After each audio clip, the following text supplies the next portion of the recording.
Content, views, and opinions expressed in the following program are those of the producer and do not necessarily reflect the views and opinions of the City of Bremerton, BCAT, their officials, or their employees. Bremerton is a city shaped by its people, its past, its present, and its vision for the future. Leadership here isn't just about making decisions, it's about building a community where everyone has an opportunity to thrive. Today we welcome a guest who is no stranger to public service, civic engagement, and the challenges and opportunities that are facing our city. Jeff Coughlin, a dedicated city council member representing District 3, is now stepping forward with a vision to bridge a brighter Bremerton as he runs for mayor.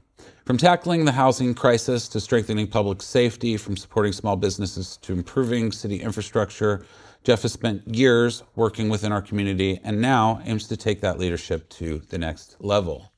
But who is Jeff Coughlin beyond these policies? What drives his commitment to Bremerton? And what does he believe will shape our city's future? Today we're going beyond the campaign and into the heart of what leadership in Bremerton means. Ladies and gentlemen, please welcome to the show, Councilman and mayoral candidate, Jeff Coughlin.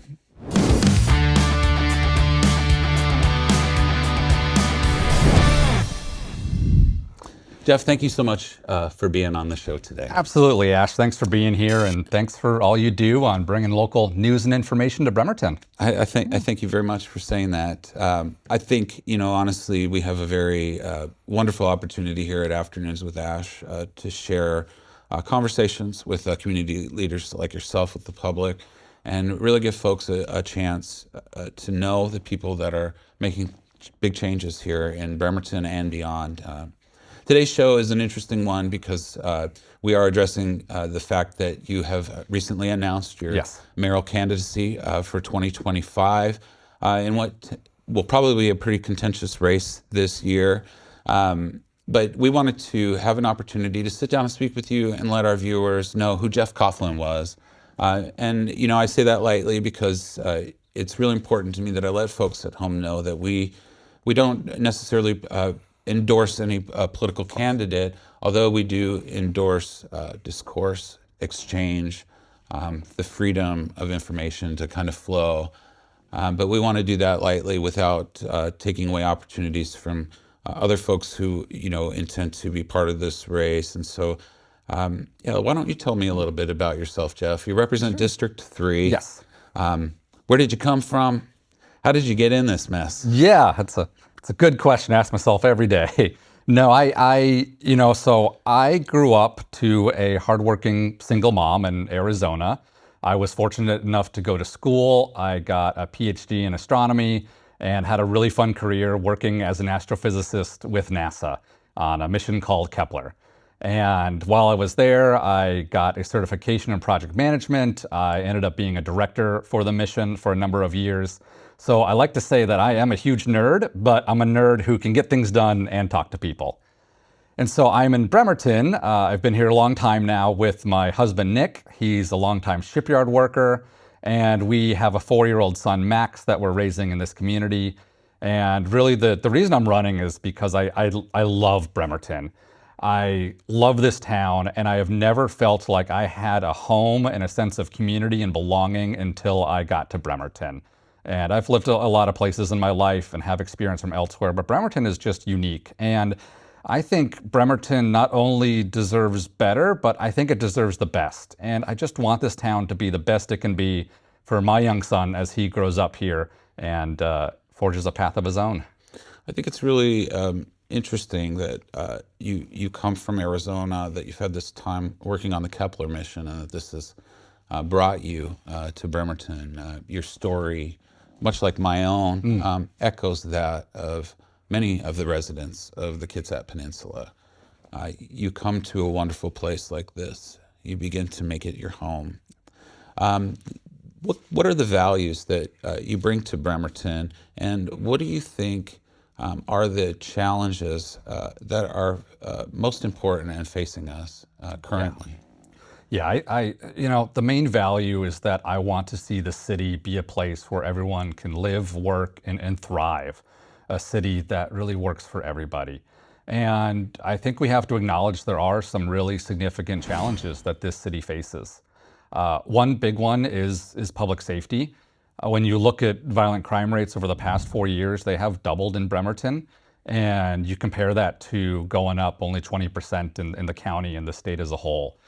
And so I think one thing we need to take a serious look at is hiring more officers. And it's about engaging with our community and being proactive and having enough officers that can tackle challenges like nuisance properties, like some lower level crimes before they escalate into higher ones. And so I want to see that really community focus on that. We also have to realize and address that the housing prices here have skyrocketed, and a majority of people in Bremerton rent houses. And so we see folks getting priced out. We see folks being able to afford or have a home. And so I've worked a lot on trying to bring in more housing, attainable housing for working families. And I think there's some policies we can enact that would allow more housing to get built for people who need it. And finally, I think a major challenge the city faces is our ongoing homelessness crisis. Over half of people who are unhoused in Kitsap County are in Bremerton. And you compare that to the fact that Bremerton is only 17% of the county's population. We as a city are bearing the brunt of this homelessness crisis.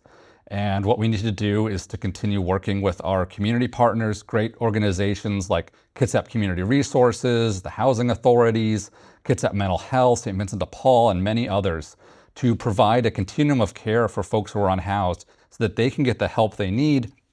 And it's not just about a temporary shelter where we have right now with Salvation Army. It's about providing a pathway out of homelessness and getting help, whether it be with substance abuse or mental health, so that folks can have a pathway to success. So all these challenges are significant, but we need to tackle them head on for Bremerton to thrive as a city. I would agree with you. In researching the show, it's hard to ignore that a lot of the criticisms that pop up around Bremerton and the Kitsap Peninsula, deal with, the exchange of, how people view our police department. Current policing standards has been a big issue. Homelessness has definitely been the number one thing on the rise. And I feel like it needs a heavy solution. What types of things do you think work, and what type of things do you think fail when it comes to dealing with that crisis? So I think what works when addressing homelessness is, again, get back to that continuum of care. It's important that we not look at temporary solutions, but we look at methods that are effective in getting people the help they need, and that there's an actual pathway for them to get back on their feet, to get into stable housing, to get the resources and help they need. When you talk about our local police force, I think we have a lot of really great officers. I agree. And they are very short-staffed. And when I talk to folks, and I've gone door-to-door knocking, what I hear is that they actually want to see more of our officers, but face-to-face. We used to have a really great bike patrol program, for example, where officers could ride around downtown or other areas. And people love that because they got to know the officers face-to-face, and the officers got to know them. And they could point out and say, hey, I saw this issue here the other day. Do you mind checking on it? And that is, I think, what we need more of. I look at some other cities, they have their police officers at their local farmers market just at a booth saying, come up and say hello. So we should do more of that, more programs like Coffee with a Cop. And I think as our community gets to know our officers and our officers know our community, they are able to work in partnership, and it's a really, really productive relationship. This year, DEIB has been really popular in the news. We've seen a new legislation come in and try to eradicate efforts to create diversity, equity, and inclusion programs across the country. We've seen some upheaval in regards to that here in Bremerton recently. What are your thoughts on DEIB and why it's so important for us to continue here in Bremerton? Yeah, so one thing I didn't mention is in my volunteer capacity, I serve as director of our local Kitsap History Museum that's located right downtown. So we have to acknowledge that there are historic wrongs that have occurred not only in the country but here in Bremerton. there was segregated housing in Bremerton in the 40s and 50s. We still have a significant gender gap when it comes to our local trades and the shipyard. And these issues need to be addressed, right? We need to tackle them head on. So when I was in council in 2022, I was really proud that council collaborated and funded the position that is now the Diversity and Community Engagement Manager. Yes. So that position has been essentially open since January 2023. So we know recently, finally, there was an offer made to hire after over 2 years. And that offer was, I think, unfortunately rescinded in very rapid response to some executive orders that came out. At the time, I was finance chair, and when we started discussing those executive orders, it was very clear that a lot was not known. And so it was, let's stay the course. Let's not make any rash decisions and have any knee-jerk responses. That was my advice at the time. And so I'm really hoping that we go forward with this position because I think it's desperately needed. There have been reports that show that the current administration and staff have significant issues when it comes to equity and diversity in our workforce.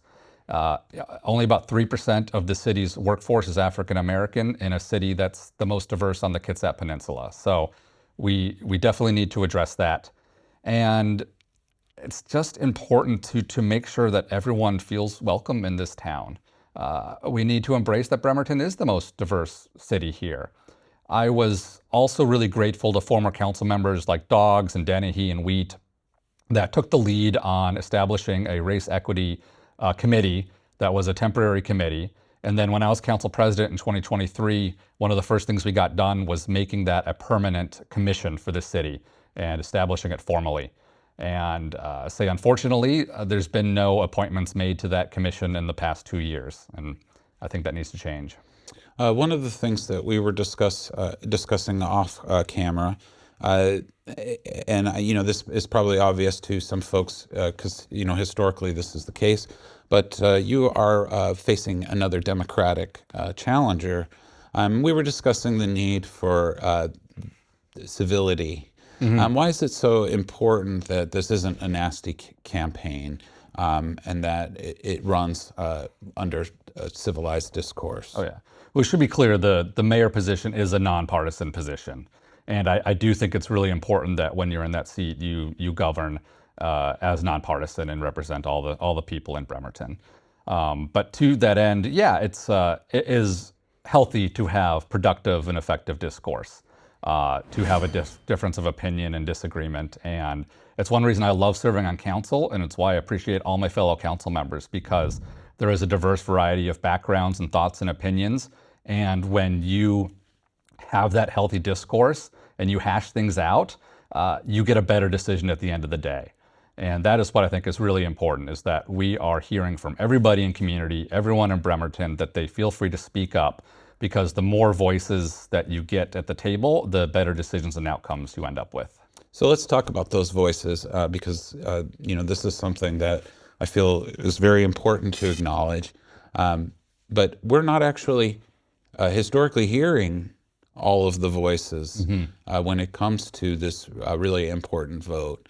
And I haven't been able to confirm this independently, but the number that was thrown at me was only 33% of eligible voters are coming out to participate in the mayoral election. When I'll tell you, looking at Facebook any day, you'll see 77% of voters are definitely moderating the conversation and making their comments about what should be happening here. But realistically, we're only seeing a 33% representation at the polls. Yeah. Tell me why those numbers are so important and why it's so important that folks who are watching today get out and help let their voice be heard. Yes. I think the most important thing you can do when voting is voting locally.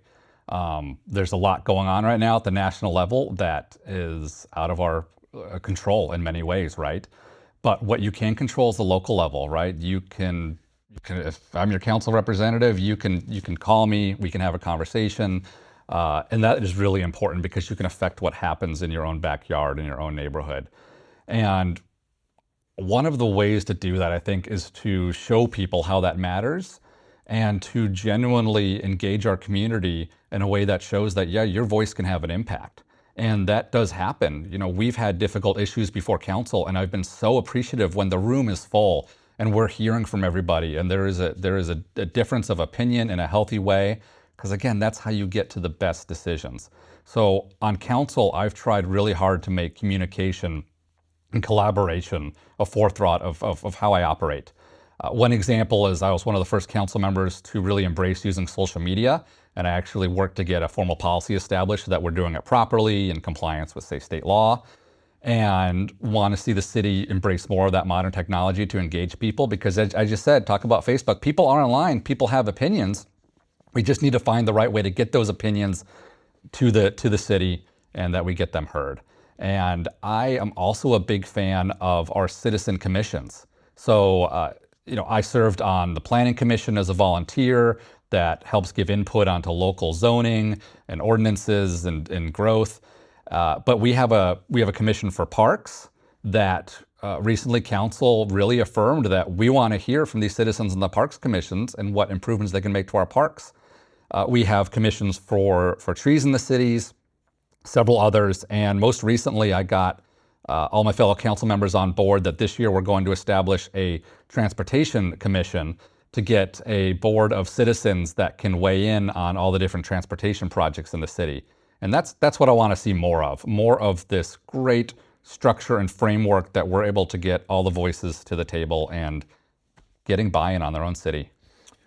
Transportation has been essential for our city. It's been a really big topic lately, especially with the ferries. What do you think is the holdup there? It has been really distressing to see this ongoing crisis with the ferries for almost 5 years now. And yeah, we have to acknowledge Bremerton has borne the brunt of that. I was proud on council back in 2022 to author a resolution that council passed and was sent to the governor that not only, you know, highlighted the fact Bremerton was one of the places most impacted by reduction in ferry service, right? Our route was cut in half. But why it was important, because we are the most populous city on the peninsula and we are the most diverse and home to the majority of business. So we need to keep highlighting that. And I've been proud of folks like the local Bremerton Ferry Coalition that really banded together to not only lend a voice to people that were impacted, people who, you know, their small business was impacted by a loss of revenue. They couldn't make childcare or make it to work. They couldn't make it to medical appointments, you know, if they had it over in Seattle. So that Ferry Coalition was really important. And they not only spoke up regionally, but they said, what can I do as a local community member to help out in this time of crisis? And one thing they focused on was doing these community appreciation rides. So they would get people to come on board the boat, go around, and I was proud to go with them several times, and sign letters of support for the crew, because the crew are the front-facing, and unfortunately they sometimes bear the brunt of frustration when they are not the ones obviously responsible for this crisis, right? They're working hard day in, day out to make the ferries great. And they get to choose the route they serve on. People don't always know that. So by making them feel welcome in Bremerton, we can get the best crew, get better service. But we have to keep pushing for Bremerton to get restored and get us bumped up in priority. And been proud of working with folks like Representative Greg Nance, who's made ferry his legislative priority, working to get extra ferry funding for our fast ferries to keep that gap fill in there and to keep expanding that. So it's really just about keeping on it and really just fighting for Bremerton, that Bremerton not only deserves better, deserves the best when it comes to ferries. Yeah, you know, I would like to give a shout out to Greg Nance and the work he's been doing. He was a guest here in the past, and he has made the ferry system a priority.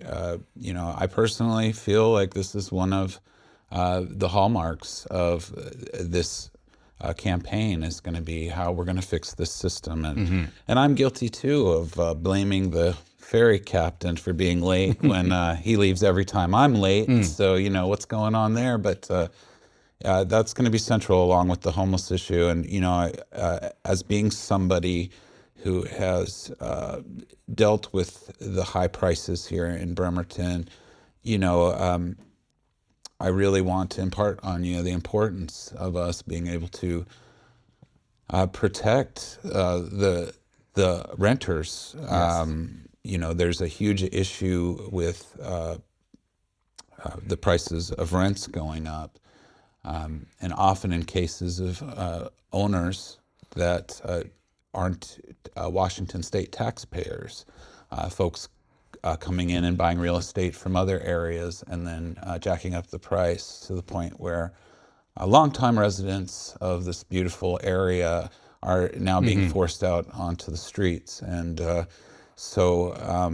without asking you what you would do, I hope you can hear me when I say that it's not just an issue that's being felt by the poorest of our community. It's being felt everywhere, and I hope that anyone who would present a challenge in this candidacy would make that central to their operation. So, I thank you for considering, the folks that live here and their futures and how they will be affected by this crisis. Oh, absolutely. Tell me what you see in Bremerton's future.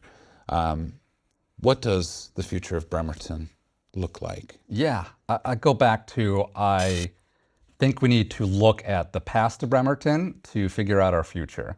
And when you look in the past, Bremerton was a thriving central hub for Kitsap. We had a thriving downtown with small local businesses. It was a place where people could walk to work, and I think we can get back to that. It really requires making a focus of addressing the fact that we've had long-standing vacant buildings in downtown for a long time without any real measurable progress on that. 25% of buildings are still vacant. So one part is that economic development end. I've been working closely with our Downtown Bremerton Association to help them get Main Street certification status, which would bring in state funding to help fix up some of those buildings and to continue to promote incentives that get those buildings filled, because it's just been vacant for way too long.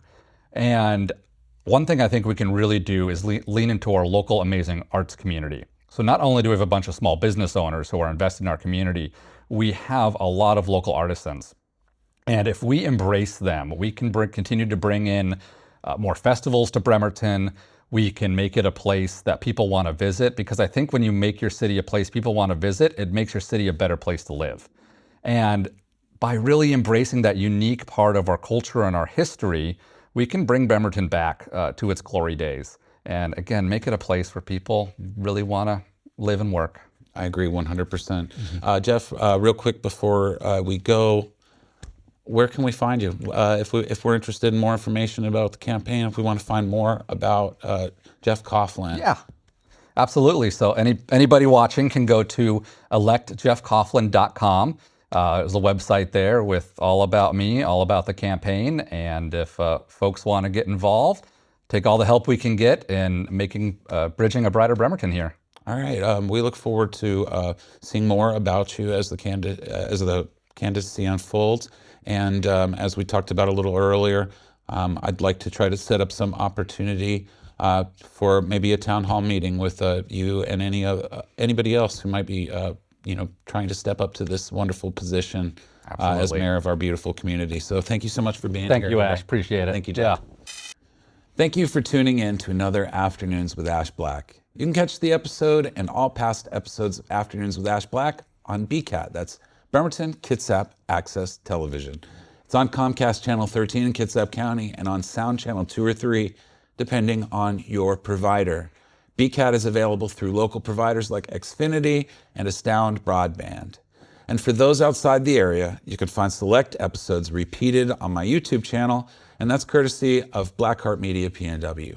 If you want to engage with our show, follow us on social media, join our conversation. And if you're a local leader, an artist, or a change maker, please reach out to me. I'd love to hear your story. And we also have some exciting news. Afternoons with Ash Black is now in print. You can find our articles featured in the Kitsap Smokestack, available at locals and news vendors across the peninsula. So visit kitsapsmokestack.com for more information. And don't forget, local elections shape our future. So stay informed, get involved, and make your voice heard.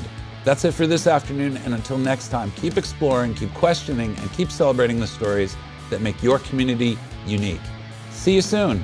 You can find all of our episodes on our YouTube channel and catch the live broadcasts on BCAT, as well as all the extras at Afternoons with Ash Black on Facebook.